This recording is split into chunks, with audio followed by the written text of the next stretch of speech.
earning the name Water from his natural ability to reflect his surroundings, much like the ocean naturally reflects the sun. His poetry is openly personal, as his thoughts are often transparent, like water. As a graduate of Coppin State University, public school teacher, and member of Poetry for the People Baltimore, the city functions as Water's muse for creating art.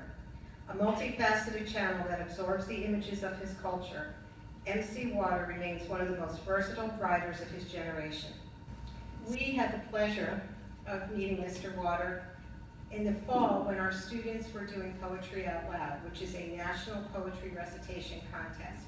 Our students compete at the classroom level, and then at the school level, and then at the county level, where we were the only small private school against students from large comprehensive high schools. And Mr. Water came one day to work with our students. Afterwards, the entire senior class petitioned me to have him come as our keynote speaker. And we are especially pleased to have him join us today, especially because he just has a new son who was born 5 days ago, and yet he managed to fit us into the show.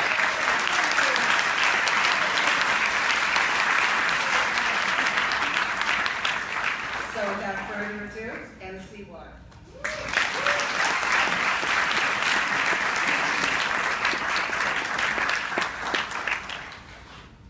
Thank you again, Ms. Schwartz. Thank you, students, for that special warm invitation that I received to come back. I guess you're doing something right if they ask you to come back. So I appreciate that. Parents, welcome. I'm glad you all are here. If you listen to the bio, you might have heard that I'm a poet. You might have heard that I'm an MC. But today I'm just going to be talking. Today we're just going to have a small conversation. Is that okay? Yeah. All right. And I probably would have had more time to rehearse this speech if I was getting sleep the past few days. But I did just have a baby, and he's at home. So, it was once said, to do unto others as you would have done unto you. For a bird in the hand is worth two in the bush. A penny saved is a penny earned, said another bright person. And these are just a few of the wise lessons that I've learned over the course of my time scrolling down my Facebook timeline. You see, this is how we give advice these days. Everything is a catchphrase, a meme, a hashtag, a status update.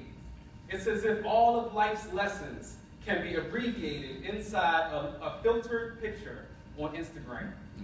Hashtag all of life's lessons. Hashtag food for thought. Hashtag Throwback Thursday or WCW or whatever else is trending. You see. But I'm not here to explore my joys of social networking. No, I'm here to offer a new catchphrase. My very brief summary of every lesson that life has offered to me thus far.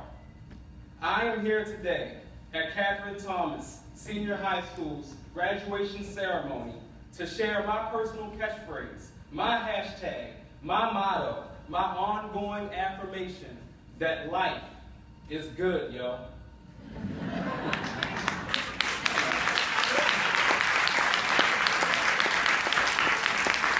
I should remind you all that I'm from West Baltimore, and in West Baltimore, yo is a very popular colloquialism.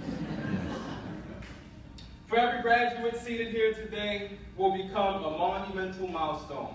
This moment will be somehow frozen in time, remembered as the completion of one of your life's greatest accomplishments. But today is merely the beginning. This good life that I'm here to discuss will appear on some random date in the unforeseen future when you find yourself at home, sitting on the couch, watching Family Feud, and you single-handedly know all the #1 answers. Or when you put on a pair of old jeans and you put your hand in the pocket and somehow you find a fresh, crisp $5 bill. Or what about when you finally manage to reach the final level of the epic Candy Crush saga? Yes, yes, at any moment, you will realize life is good, yo. But life is good, yo, is not just a motto to scream when life hands you a cold glass of lemonade. It's also the perfect thing to say when life only hands you the lemons.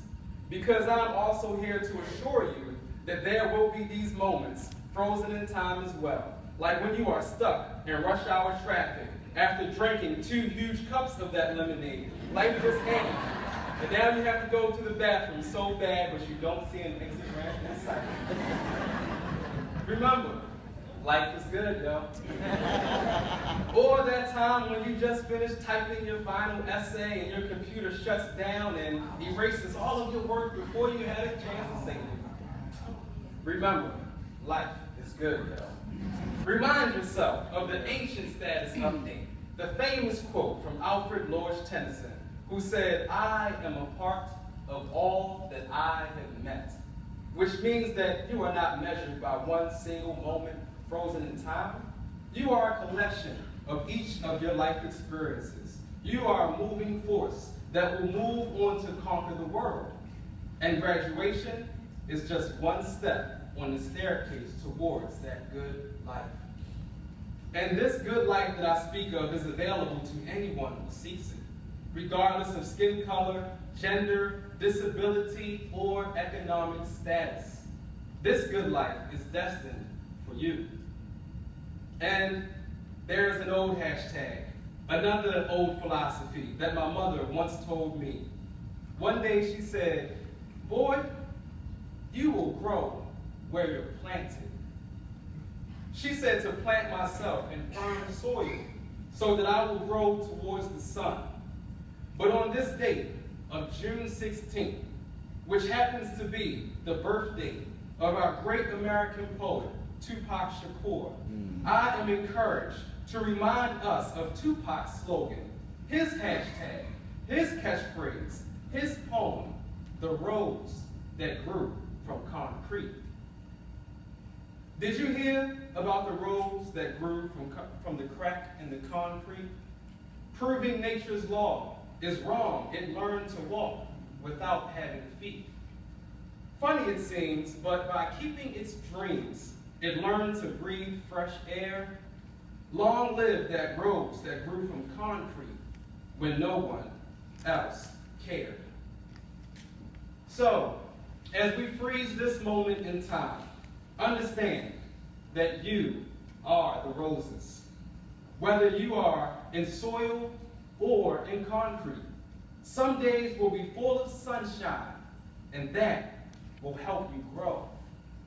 However, some other days will be full of thunderstorms, and still, ironically, that will help you grow.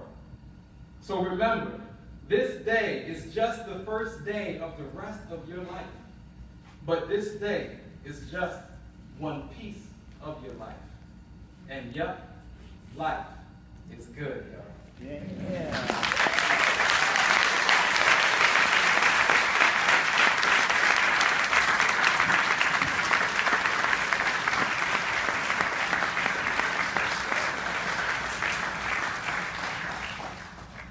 The students and staff just want to say congratulations.